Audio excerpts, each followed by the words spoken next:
Indiana natives David and Jonah met when they were both in their 20s, but they couldn't have been more different. David grew up in a hard-working Amish community, while Jonah made a living writing a blog on the internet.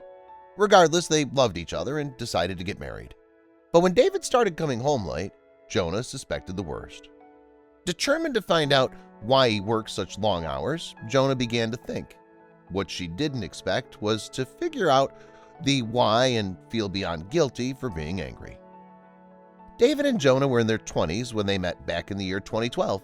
It was a quick romance, and on Thanksgiving, about a year later, David proposed in front of their friends and family.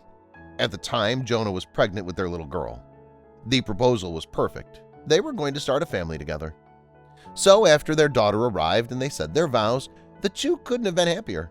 But Jonah was about to find out something big. Jonah was a small town girl from Indiana, and while most people wouldn't think of it because of where she's from, Jonah prides herself for being a loudmouth. She even said she finds it fun to create awkward conversations and jokes. It's pretty much her superpower. As the years went by, she realized she could create web and video content for people to watch as entertainment. As it turned out, people loved her channel. On her blog and social media channels, Jonah is commonly known as the Real Blunt Blonde, and honestly the nickname very much suits the stay-at-home mom who says, "People think I'm always joking, but I'm not. I'm genuinely an unpleasant person and hate everyone equally." She even jokes around calling herself a stay-at-home slave who won't have any hair by the time she's 30. Pretty much, she loves self-deprecating humor, and apparently so do her fans. David was also from a rural town, but that's pretty much where the two lovebirds' similarities started and ended. While Jonah was very outspoken, sarcastic, and a jokester, David grew up a bit reserved in an Amish community.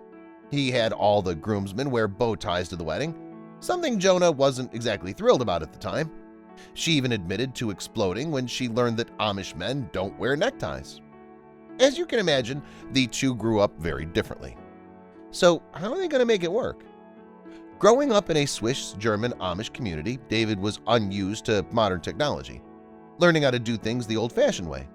Because of this, David and Jonah have very little in common. While David drives a buggy, Jonah admits that she almost drove one into a tree. Due to his upbringing, David is also calmer and serene, while his wife is a wild child running her mouth on the internet every other day, something he also doesn't fully understand. Nevertheless, both David and Jonah love each other and believe that opposites attract. So they've learned to live with one another. David and the new technology and whirlwind wife, and Jonah with a very old-fashioned husband who doesn't know how to use Google properly. On her blog, Jonah said, "All I really knew about the Amish community was that they made donuts that would slap your taste buds with happiness you've never experienced before." With a lot of mommy bloggers in the internet world, it takes a lot for someone to really stand out. Thankfully for Jonah, she had something up her sleeve, and it was a bit different than the other bloggers. It factor. The thing was her Amish husband. What better marketing strategy is there for a newly married couple with an internet blogging wife and a husband who grew up without technology? Was it interesting to readers? You better believe it was. With a young daughter, a house to take care of, and maintaining her vast online presence, you can imagine Jonah was very busy and typically on a very tight schedule. And considering David worked out of the house, she was by herself most of the day.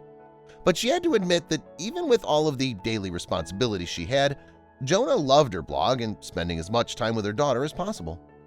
While Jonah stayed at home with their young daughter, David went to work at a nearby RV dealership.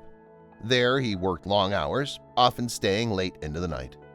But with his Amish upbringing, no one really expected him to do anything less. But that left Jonah alone. And while she had many internet followers, that didn't replace the company of her husband. She missed interacting with him and began feeling very lonely.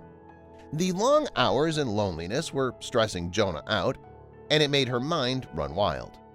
The long hours of David's workday began to stress Jonah out.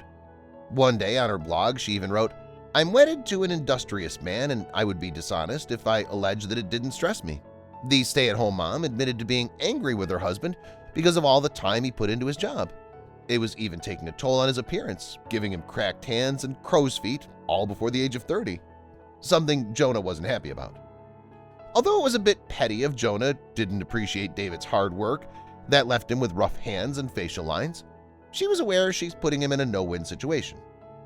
One blog post said, "He literally can't win. If David doesn't work later than usual, we'll not get the new furniture set that I need to have. However, he works late and he returns home to an irritated wife who's longing for his attention. I'm an egocentric in our union, and I recognize that." Jonah reflected on her marriage one night when she was waiting for David to come home from work, comparing it to the fairy tales she used to read as a little girl. In a blog post, she said, "I don't remember the prince being absent from dinners for the reason that he was working overtime or retired to bed not long after he came to his palace since he was so tired. But Jonah was missing one vital piece of information about the prince in her stories. What Jonah forgot is that the prince in her stories didn't need to work to provide for his family. He was already rich and living a lavish life in the palace. But that didn't matter because as time went on, she became more and more frustrated with the long hours, and that frustration grew into anger. With her emotions boiling, Jonah decided she was going to confront David and ask where he's been and why he didn't want to spend time with his family. To keep her mind off growing anger and resentment, Jonah did chores. It helped her keep control of things when everything seemed out of control. So when she heard the dryer go off, she didn't think twice about going and folding all the clothing. But doing such a mind-numbing task didn't help her wandering thoughts. Her husband was late once again, and she had no idea where he could possibly be. Of course, being the blogger she is, Jonah wrote to her followers. She said, "Why doesn't he want to spend time with me? We're newlyweds. Aren't we meant to be in the honeymoon phase?" Of course, Jonah's thoughts weren't abnormal, as a lot of women have an image of what marriage should be in their heads, and having a new husband who doesn't want to spend any time at home wasn't it. Jonah's mind was wandering while she was separating her clothes from her husband's, folding them into different piles to be put away. And honestly, the act made her separation that much more difficult for Jonah to deal with. But then something happened. While Jonah was folding the clothing, she noticed something very strange, something she didn't notice before. And that was when she started to think back on their marriage. There was something distinctly different about their clothing. Keep watching to find out why.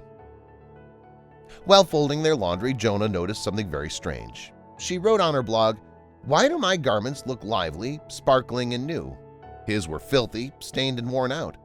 She distinctly remembered both of them going shopping together, but when she thought back on the day, she didn't remember her husband actually purchasing new clothes for himself, just for her and their daughter. With that memory in mind, Jonah became lost in thought. After thinking things over, Jonah felt bad about wanting to confront David about his long hours. She thought it was petty and selfish for her to do so since he was obviously working hard in order to provide for his family. On her blog, Jonah wrote, "This man provided more than I ought to have. If I let him know I desire something, hardly ever will he say no." It was obvious to her that she married a very hard-working and loving man. Jonah had been bitter about David's long hours for a while, so it took her some time to finally calm down and realize why he was out of the house so much, working himself to the bone. It was all for her and their daughter. So how could she be angry with someone who was doing all they could to provide for their family? She couldn't. It wasn't as if he was out partying or had a secret family on the side. On her blog, Jonah wrote, "He spoils me with the fruits of his toil, and he's fine with a pair of tattered boxer briefs. I was behaving as if he were somewhere else enjoying with his friends. However, his clothes told a whole different narrative." It was a huge life lesson for Jonah. First, she shouldn't jump to conclusions before knowing the entire story, and second, if she wanted to have nice things, David was going to have to work. As Jonah continued to think about it, she realized she was acting silly. Of course, David didn't want to work those long hours.